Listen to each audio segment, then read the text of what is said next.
If you're a leader or an aspiring leader in the business of lifelong learning, you're in the right place. I'm Celisa Steele. And I'm Jeff Cobb, and this is the Leading Learning Podcast.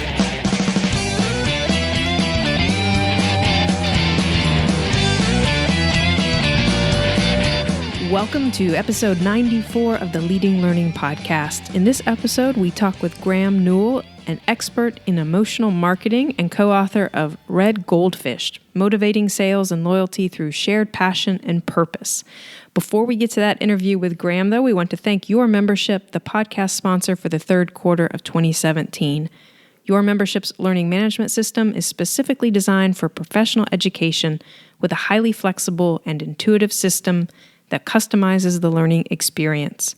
Your membership's LMS seamlessly integrates with key systems to manage all of your educational content formats in one central location, while providing powerful tools to create and deliver assessments, evaluations, and learning communities.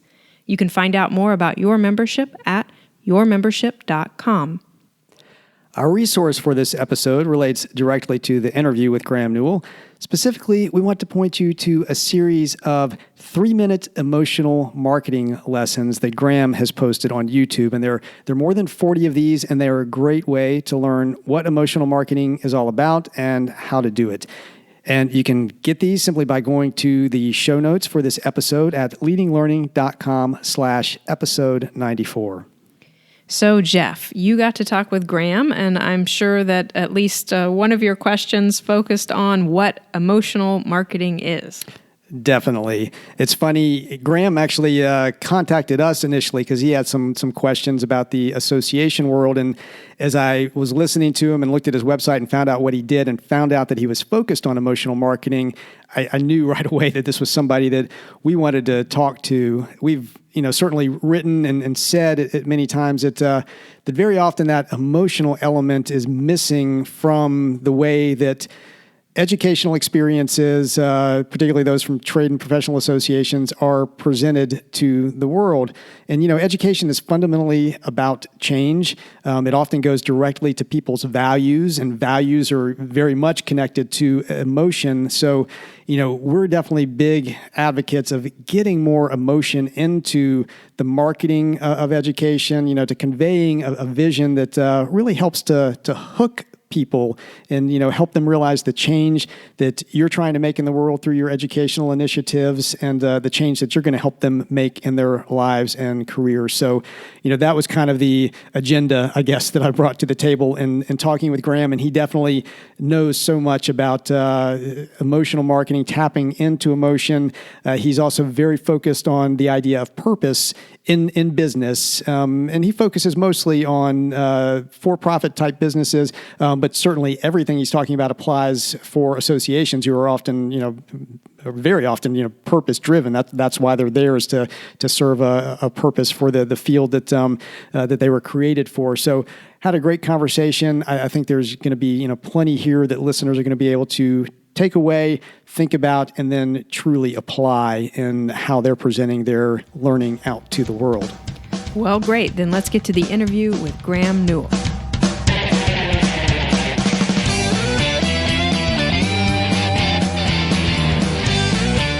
Hello, this is Jeff Cobb, and I am thrilled to have the opportunity to be sitting here once again in the interviewer chair for Leading Learning. In this episode of the show, I will be talking with Graeme Newell. Graeme is a researcher, speaker, and author who guides businesses in finding and implementing their authentic business purpose. His company, 602 Communications, has done research and consulting for some of the world's most purpose-driven companies, including GE, CNN, Sony, Disney, and a long list of others. So we definitely want to dig into what purpose-driven business is and a number of other topics. But first of all, Graeme, welcome to Leading Learning.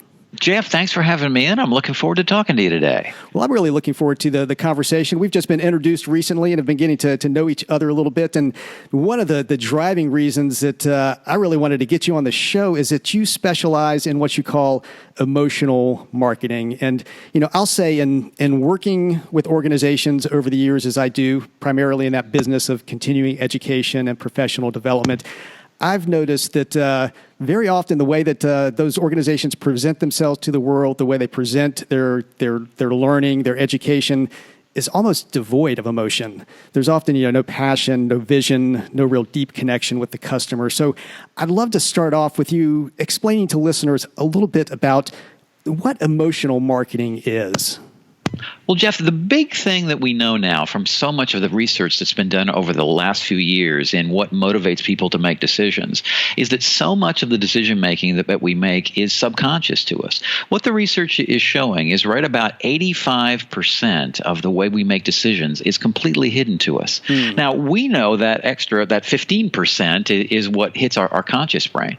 But what the research is showing now is that what we have a tendency to do is we feel something, we make a decision, and then we're going to go out and find the facts that verify what we already believe. So, for example, when I buy that Apple phone, well, what they're showing is that I may have a deeply insecure need to be cool, and I feel as though I'm not one of the cool kids in class. And so what do? Well, I go and I get that Apple phone, and then I justify it by going, oh, but Apple has the best features. They've got absolutely the best design, which is true. But what it's showing over and over again is we make these decisions subconsciously. So what is the most powerful thing that we have for making these decisions? It's human emotion. And all of those things that we developed, through evolutionary times over the 2 million years that we've been on the planet, they were all about those instinctual things. They were all about the stuff that kept us alive. Find a good cave for the winter and don't freeze to death, and be able to spend time with your family and bond with your tribe. Well, these emotional connections are things that are hardwired into our brain. This is what we know are the most powerful things that we can do to sell products these days. Fancy skills like agriculture and living in houses, that's just the last 10 or 20,000 years.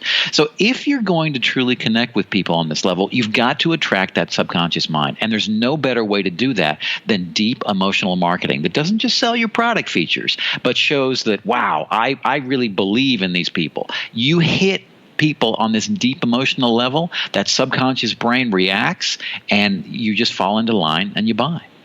So you've mentioned Apple, and I can definitely identify with that. And the wanting to be the cool kid. I know I always feel about 10 degrees cooler once I bought something from Apple, and they're very good making people feel that. What are some other examples out there? Some companies or organizations, maybe nonprofits as well, that are really getting this right, that are connecting with their audience on that emotional level? Oh, there's so many of them. And what we did for my book, Red Goldfish, that we just published a little while back, is we went through and looked at about 300 companies that were doing an exemplary job of this. So let me just throw out a few more. And again, what you're going to find is these are these brands that we love is what we do. Google. Every time I light up my Gmail, I feel like I'm a genius. I don't know about you, but I just feel like I'm one of the smart guys and I'm hanging with Google. Yet is there any difference between a Google email or a Hotmail email or frankly an AOL email? No, there's not. But yet I feel good about my own self, a little smarter, a little better when I rub up with these people. Google has a clear, passionate, emotional mission, and they're about opening up the world through technology. What Google wants to do is take all their products from Umail to Gmail to all the different things. What they're going to do is make sure that we've got a very specific feeling when we hit their product, and that's what emotional marketing companies do. There's companies like Ben & Jerry's. Now, when you think about it, the idea of a socially aware ice cream is kind of crazy, but yet somehow we think, oh yeah, this is just a better ice cream. It tastes better for us. We see great brands like Whole Foods that were just recently purchased by Amazon. Every time you walk into that Whole Foods store, you feel as though you're helping the planet. You feel as though you're a good person that's taking care of yourself. Brands like Costco, a great company that treats their employees well, and they hang their entire retail strategy on how well they treat their employees. They're the big box retailer with a heart. Great companies like Disney. Oh my goodness. Parents having that opportunity to give their child that wonderful Disney adventure makes them feel like a phenomenal parent. The average cost of going to Disney for a family is about $5,000. Wow. It's a tremendous amount of money. But yet that we will gladly do that. Now, will you get to Universal Studios? Yeah, yeah, maybe I might get there, but I'm going to Disney. When you compare the parks, there's, no question Disney does a great job, but, how many people have that same warm feeling when they say they're going to SeaWorld? Just not as much. Yeah, it's funny. I've got the young children, and we haven't bitten the Disney bullet yet, but if you're a parent of young children, you almost have this feeling like you're not a good parent if you haven't taken your kids to Disney. I mean, it's that so deep and ingrained, in our society. Don't be the crappy father, Jeff. We need you to step up and be one of the good parents. That's what you'll have. And 30 years from now, you're going to be talking with your kids about that incredible Disney trip that you had.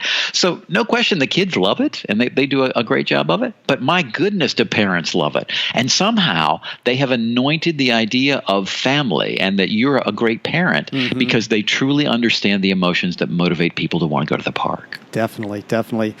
Now, bringing this back around, I'd mentioned as sort of a tee up to this that, I do a lot of work with organizations that provide learning, continuing education, professional development, and it often seems that they're not really connecting at an emotional level. And I feel like with something like learning, I mean, you're helping to change somebody's life. You're helping to, take them through their career, give them new opportunities. It seems like plenty of fertile ground for making that emotional connection there. Could you maybe, play consultant for us here a little bit, and if you are that type of organization and you're trying to diagnose your situation, figure out to what degree you are making any sort of emotional connection, and then trying to make some decisions about how you could make a deeper emotional connection. I mean, what steps would you take to kind of wrestle with that? Sure. The thing that happens is we start buying our own press is what's happening. We get so incredibly internally focused on the things that are important to us that we forget the reasons why customers tend to buy our products. So what we first of all find is that companies are hyper-focused on a competitor. And, you ask them exactly, what's the new feature that come out from a competitor, and they'll know everything is what they'll know. But you ask them, well, tell me a little bit more about the most, dynamic ways your customers are using your products these days. And they'll go, well, I'm not quite sure. We act as though what we're trying to do is combat against a competitor as opposed to truly serve a customer. So it really begins, first of all, with understanding exactly how your customers are using your products in new and innovative ways. And what we find is most companies have not done the kind of homework that they need to do there.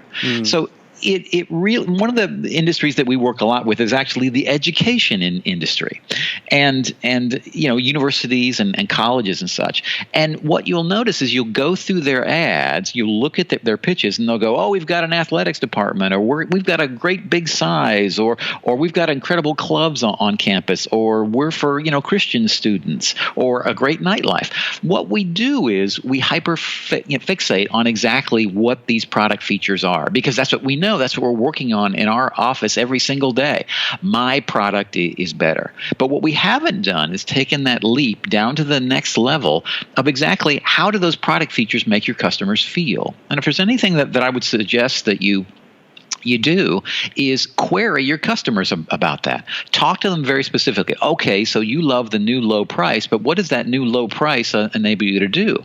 And somebody might go, well, that enables me to have a little bit more money in my pocket so I can be a better kid and spoil my kids a little more. Or it might go, that's going to allow me to save for a new house. And I've always wanted to be a big successful guy. So one is about parenting. The other is about success and feeling as though you've made it in the world financially. Two very different motivations, but yet the same product feature. But we have a tendency to brand product features by simply listing them and going, hey, I've got this feature and that whatever. We haven't taken the time to take that extra step to find out exactly what are those key deep emotions that are motivating people to do that. And typically these are going to be things from Maslow's hierarchy of needs, where it's about safety, or it's about the idea of feeling as though I'm enlightened. All of these decisions are made by our subconscious brain, and we've got to decipher exactly how product features and the many things that we offer our customers translate down into the brains of people's lives, because these are the most powerful motivators that we have, that 85% of the subconscious brain.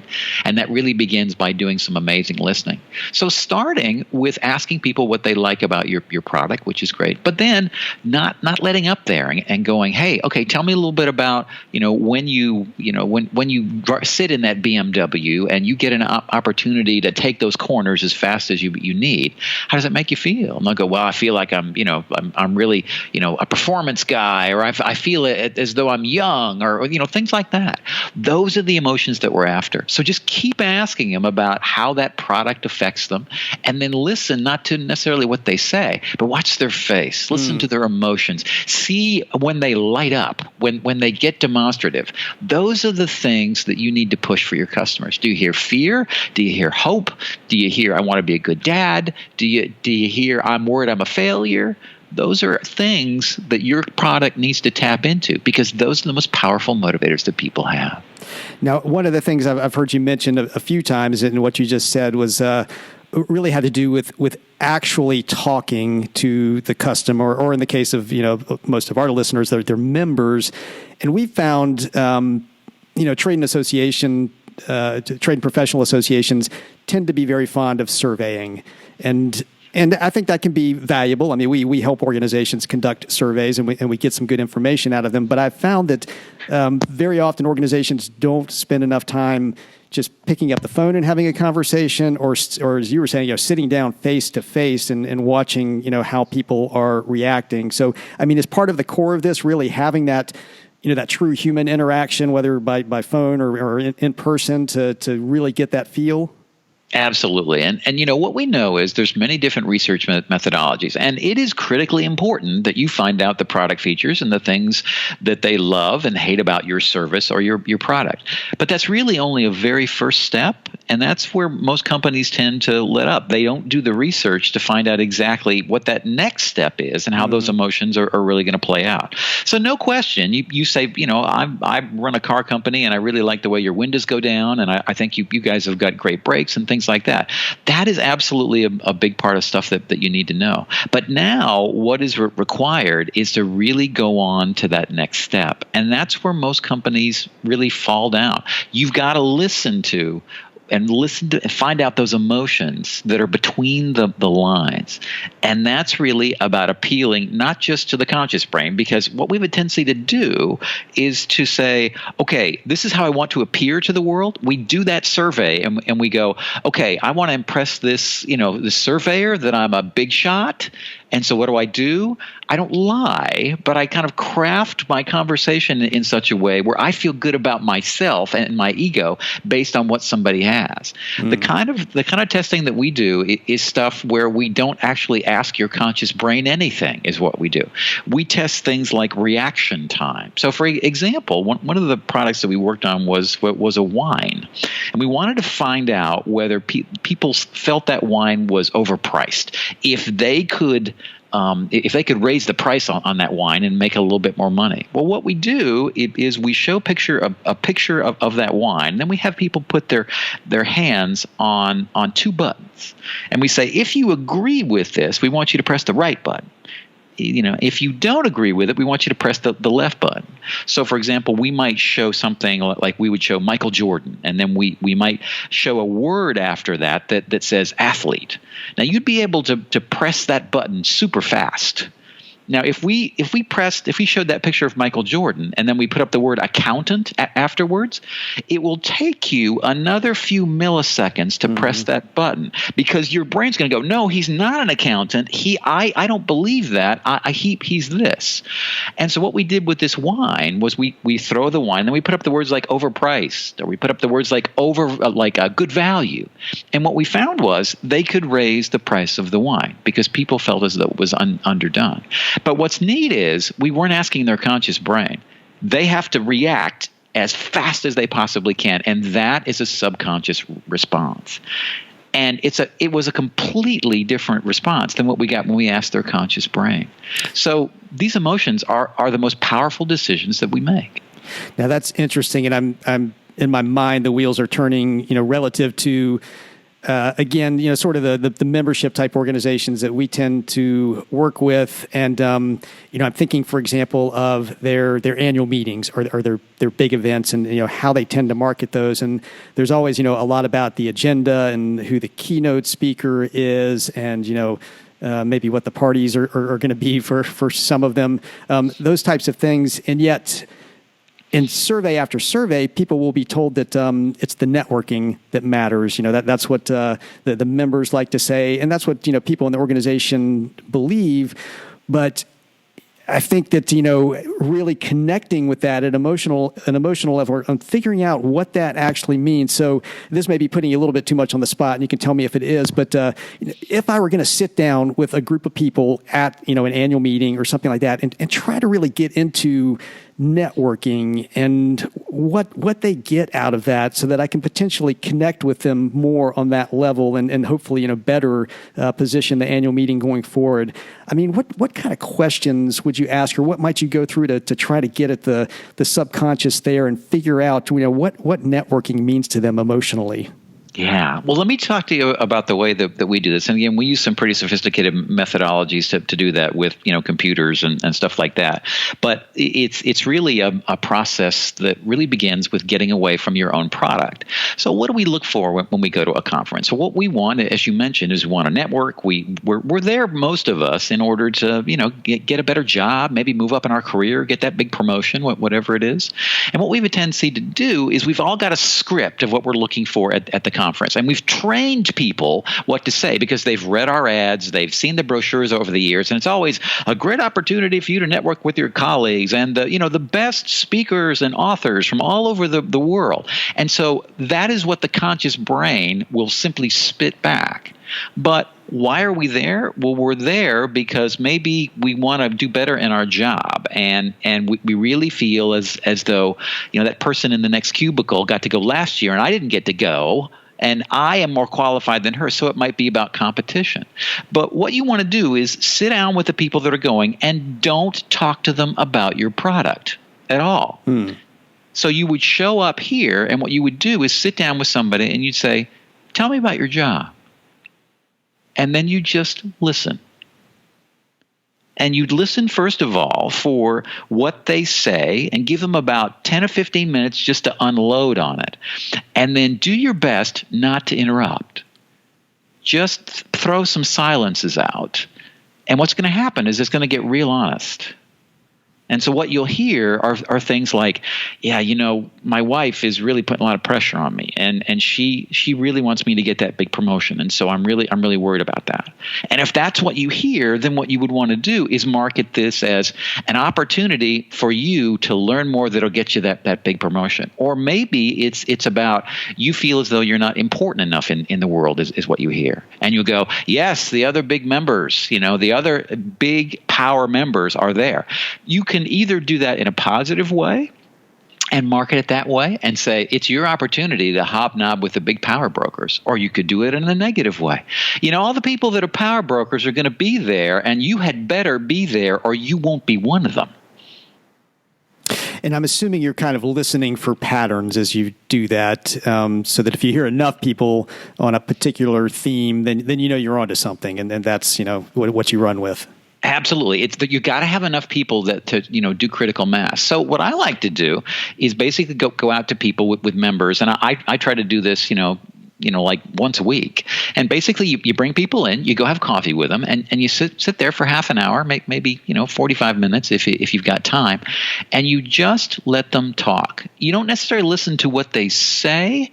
You listen to the emotions. You listen to what you hear. Do you hear insecurity? Do you hear hope? Do you hear happiness? Do you hear injustice?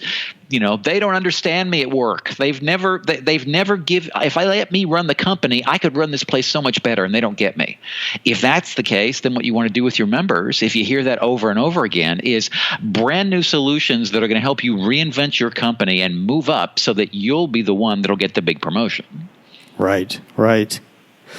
And now, switching gears a little bit, because I want to be conscious of our time. I know the other big topical area that you focus on is purpose-driven business, and intuitively, it seems to me there's going to be a connection between emotional marketing and purpose-driven business. But maybe you could talk about that a little bit. I mean, what is purpose-driven business, and how does it connect into the idea of emotional marketing? Are the two intertwined, or? They are, absolutely. And this is what we went over in my recent book, Red Goldfish. What we have done is went in, looked at all of these incredible brands. And what we found from them is that it's not okay these days for you just to show up, fleece the masses of their money, and then take it back. You look at, companies like Wells Fargo that have just seen, incredible stock drops after they were, found out as stealing from people. Companies like Volkswagen that was cheating on the emissions. What we want to make sure we're doing is giving people a very clear glimpse, opening the kimono and going, here's what my company stands for, particularly with millennials these days, because millennials are not just content to buy products that are good. There's tons of products in any category. They want to buy products that match their ethics and values. They want to have a company that's got a strong purpose behind it. I am a person that shops at Whole Foods, or I'm really proud that I eat Ben and Jerry's ice cream, or I believe in everyone having an opportunity to expand the world and to play with each other, and that's why I stay at an Airbnb. All of these brands really lead with their ethics, is what they lead. And it's not necessarily ethics, but what they believe in. There's no doubt whatsoever. Companies like Method, they want to make sure that cleansers in the world do not hurt the environment. And they're going to be first and forward with doing that. Zappos is all about customer service and the idea of people should be there for each other. Each of these companies, are they that different from their competitor? They're not. Zappos is owned by Amazon, and I can get the same shoes on Amazon that I can on Zappos. But somehow I just feel a little better about myself when I get them on Zappos and I have that wonderful, warm experience with somebody. Starbucks coffee, they're that community place where I'm going to go and be with other people in my neighborhood where we all have a meeting. We could go to Dunkin' Donuts for that meeting as well and get that same cup of coffee. But somehow it just doesn't seem to be as cool and as chic as it is. All of these companies are leading with what they believe in the world. And it will not be okay for you not to do that. The traditional advertising model is really waning right now. Little by little, we're all doubting advertising more than ever. And that traditional ad sell of, hey, buy my product, it's the best, it's the coolest, you're going to love it. That is becoming an incredibly inauthentic voice now. So what companies are doing is they are saying, here's what I stand for, and my great products demonstrate that. And if you believe the same thing, come and join me. Companies like LL Bean, companies like Gore, Lego, Kashi, Tom's, Chipotle, they're going to have those wonderful, well-done burritos that are going to be organically raised and with, pork that was compassionately provided. And so I know this is obviously something you're passionate about as part of your purpose and your purpose-driven business, and you talk with a lot of groups about this. I assume within companies, but also at places like Trade and Professional Association meetings. How do you approach trying to teach people about this message? Basically, what's sort of your philosophy as a teacher, as a facilitator of learning, as you're trying to get this message out to the audiences that you're serving?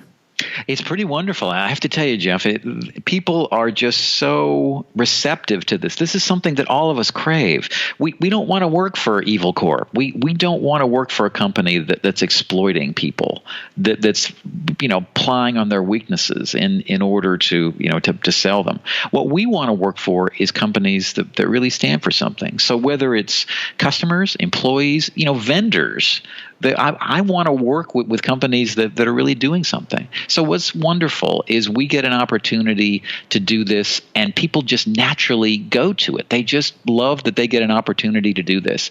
If in my life, I know you've probably done the same thing in yours as well. You maybe have taken a job that had less salary or maybe a little less position or perks because you so believed in that company's mission. You so loved what they did. And this is what is going to be the way forward now. We've become so sophisticated when it comes to advertising and selling that inauthenticity is sniffed out instantly. You're going to be called out on social media if you're doing stuff that's exploitive. You're going to be found out if you're doing stuff where your house is not in order. It's not okay now for companies not to have a viral video page where they talk about what they stand for. You look on YouTube, every major company in the world has that pretty much. Here's what I believe. Here's why I make my products. Here's the way that I make them, that I show it is authentic. And it's companies like this that are the ones that are the lifelong brands, the companies that we want to stick to because we believe so much in what they do.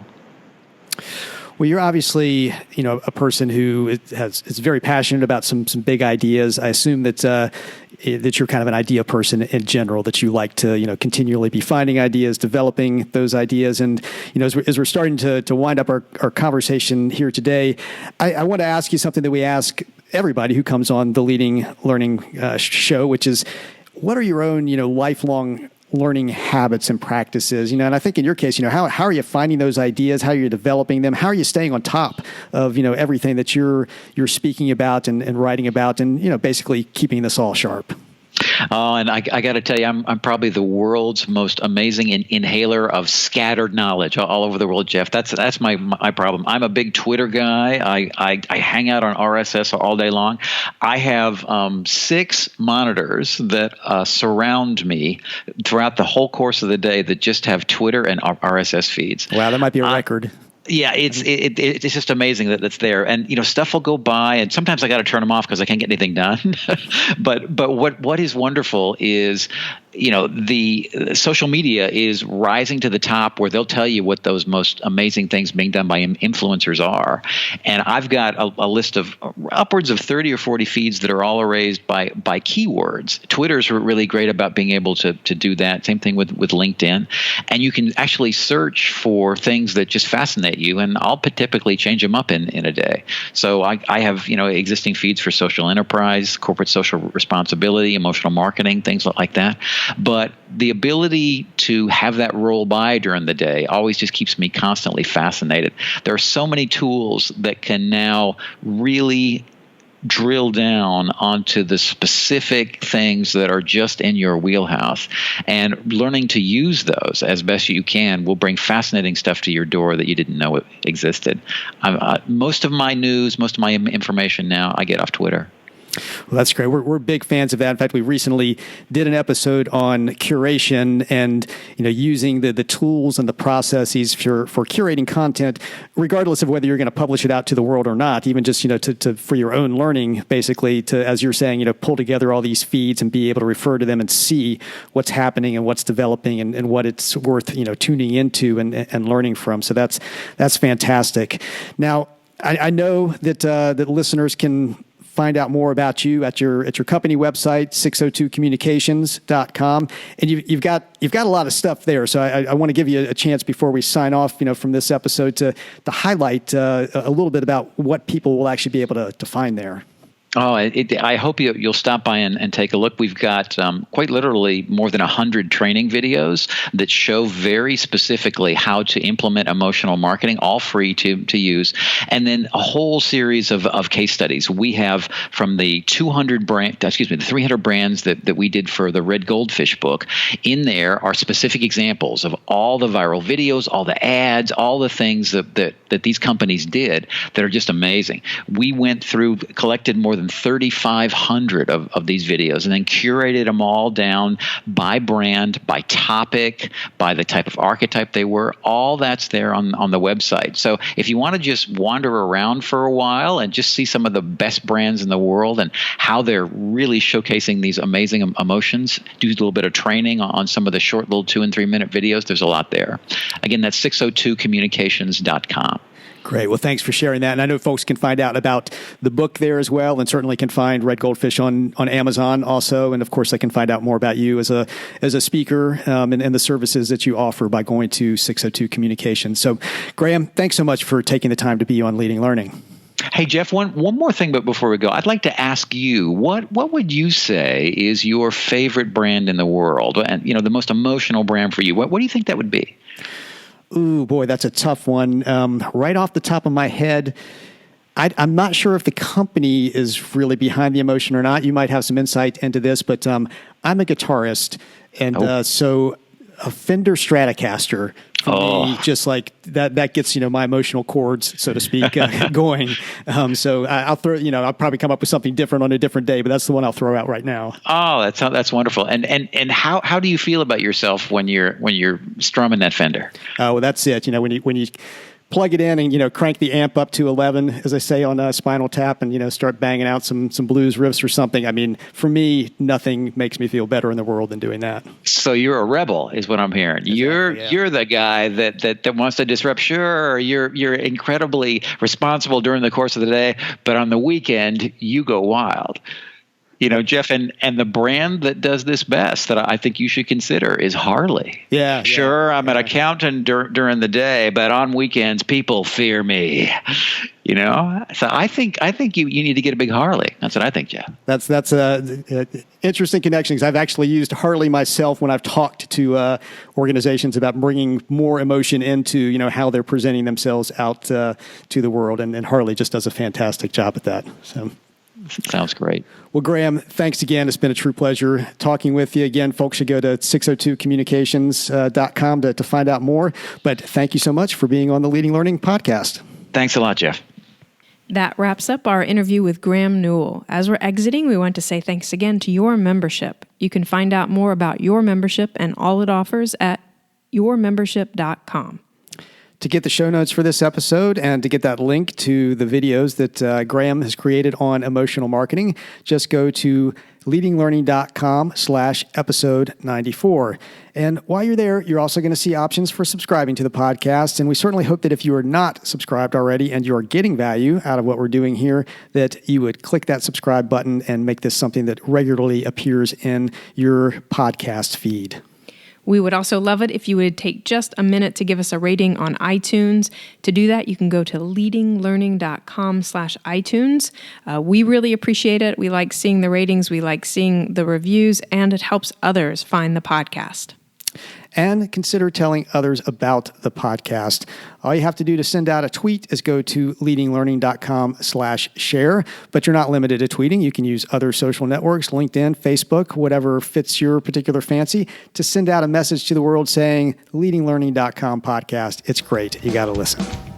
Thanks again, and see you next time on the Leading Learning Podcast.